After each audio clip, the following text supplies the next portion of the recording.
Welcome back sa YouTube channel mga boss. Ito na yung update natin ngayon. Medyo gagawa ko tayo ng lababo dyan. Yan po mga boss. May DIY lang na lababo na hindi nabuhos. Medyo gagawa natin ng paraan. Lababong stainless yan po mga boss. Tingnan nyo. Yan po mga proseso. Kung paano natin sistema yung magawa natin ng paraan. Yan. Yan yung mga boss. So bali yung pala yung kaninang update ko, yung yung gutter road dyan, medyo naayos na natin. Nakasiting na yung tubo yun, yung sa may kanan ko. Yung kulay orange. Ngayon naman po mga boss, yung lababo na. Yan. Gumamit po tayo ng dyan, one by one. Tingnan nyo mga boss yung kulay orange sa may kanan. Yung lagi po ng camera. Ayan yung repair natin. Na pinakita kong walang butas yung gutter. Medyo nagawa natin ng paraan. Yan. Yan mga boss ang mga proseso ng pagkagawa natin. Medyo niling natin yan para sigurado.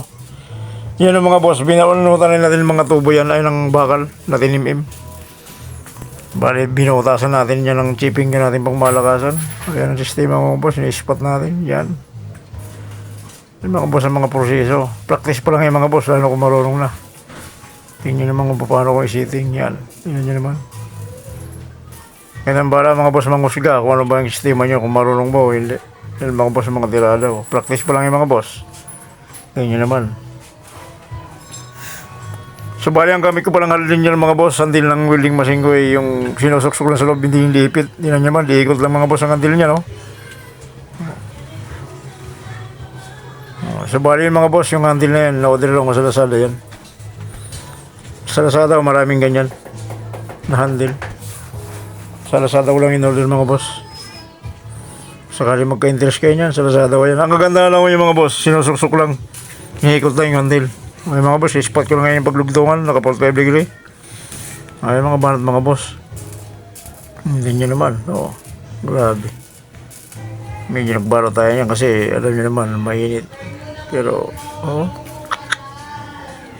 Tingnan nyo naman kung paano mga sistema mga boss.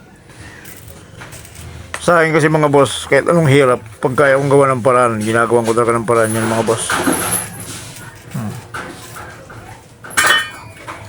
Ganyan mga boss.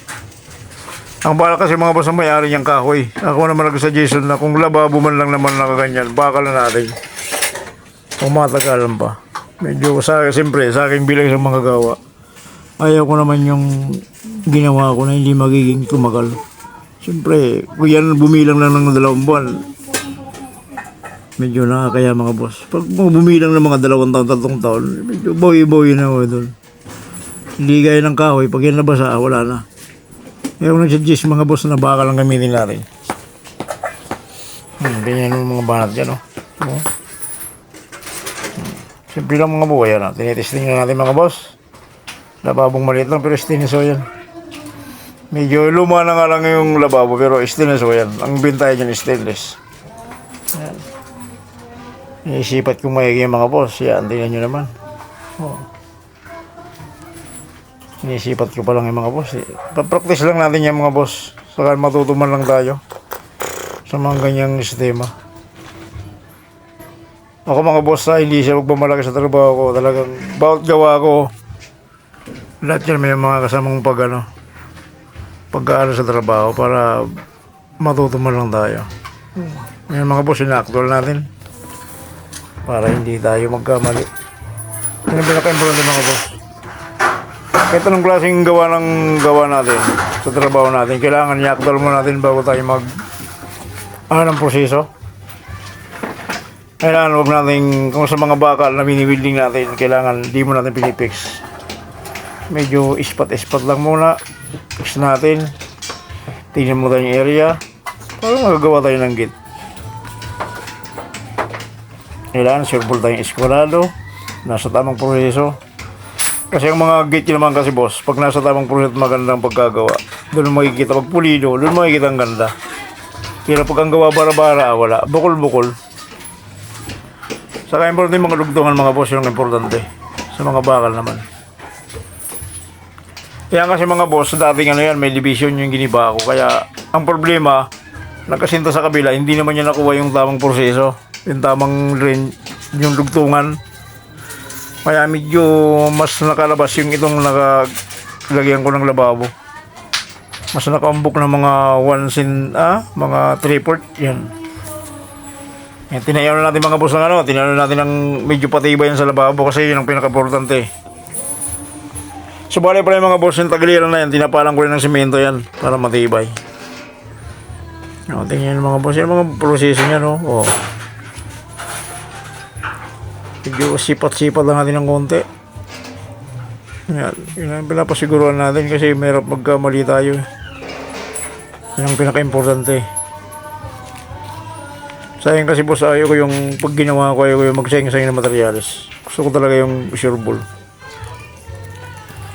So bali pala yung mga boss, ano lang yan, isang angle bar lang na Diono ang nagamit ko dyan. Pero kahit umupo ka, grabe napakatibay. Yan kasi mga boss, sinagaranti ako. Hindi niya kayang ano yan, bunutin yung Dio na dinimim na bakal na nakabuan sa pader. Saka malalalim mo yan, gawa ng chipping ka ng pinambutas ko dyan. O, tingnan mga boss, chipping ka ng pinambala dyan,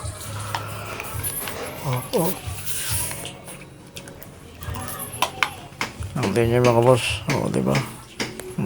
Binaw lang ko ng tinimim ngayon po, boss. Yan ang may nakatukod niya. Siyempre, kailangan may ganyan para sigurado yung lababo natin hindi bibigay.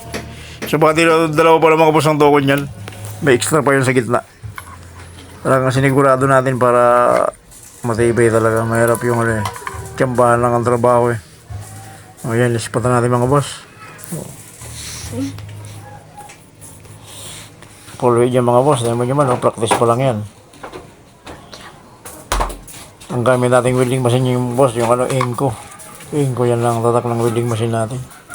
Tingnan nyo naman. Yan mga presyo mga boss. So, practice pa lang yan mga boss, lalo kung marunong lang. Tingnan nyo naman, mga galawan na yan. Tingnan nyo. So bali sa mga gawa ko pa lang boss, solo-solong diskarte ko lang yan. Bakit karong project ko kahit mag-trasis o ano. Ako lang mismo bumibira yung mga slab, mga forma lang ganun. Planning, electrical, ako lang nagli-layout yung mga boss. Magplano sa wala, kaya kong isitap yung mga boss. Basta lagi tayong lang, tapat lang tayo sa ginagawa natin, saka lagi tayong magdadasal sa Diyos. Ang importante, lang tayo, pares tayo sa kapwa natin. Kahit minsan niaragbiala tayo ng kapwa natin, pero ayos lang yun. Mas ang importante, maging patas lang yung gawa natin. Huwag natin isipin yung panlalamang sa kapwa. Kasi yung mga panlalamang, may bawi din yan. Manlamang ka ng kapwa, kala mo, nakaano ka, pero may bawi rin. Alam na ng Diyos yan. Ako di ko na pinapansin mga boss yung mga kanyang bagay. Basta sa akin, kumita ako ng marangal. Okay na sa akin yun. Kung sila ng kalokohan, magbayad sila ng di tama, okay lang sa akin yun. Sila magdadala. Okay lang sa akin yung mga boss. So, tingnan nyo naman, May mga boss sinusukat ko ng todo para sinusurbol ko talaga yung sistema. Kasi mahirap na eh. Ayaw ko magsayang-sayang kasi ng materyales. So, sayang pala boss pag nag-estimate ako, di baling kulangin tayo ng, hindi naman kasadong marami. Konti lang. Yan ang sinusurbol ko talaga. Na wag lumag sobra-sobra na hindi yan magagamit. Isa lang mo na mga boss. Napakamalang materyales ngayon. Siyempre, huwag tayong masasanay na ganong sistema kasi walang-una boss. Lahat ng mga nagpapagawa, hindi gano'n na lagi may panapat na budget. Yung iba naman halos kinakapos lang. Kinakapos din sa pang-budget. Kaya medyo bigayan lang. Basta para sa akin, kung anong materialis mo, kung ano yung budget mo, kung ano yung papagawa mo. Estimating ko yan kung talagang siguradong magpapanama yung budget. Medyo pag-alanganin, sabihin ko sa inyo kung ano yung dapat ang kailangan, kung ano yung gagawin natin. Sa libo naman pala boss, wala kayong tinili sa akin. Hindi naman ako yung taong tatagayin ko yun ang presyo, hindi ako ganun. Pares lang tayo.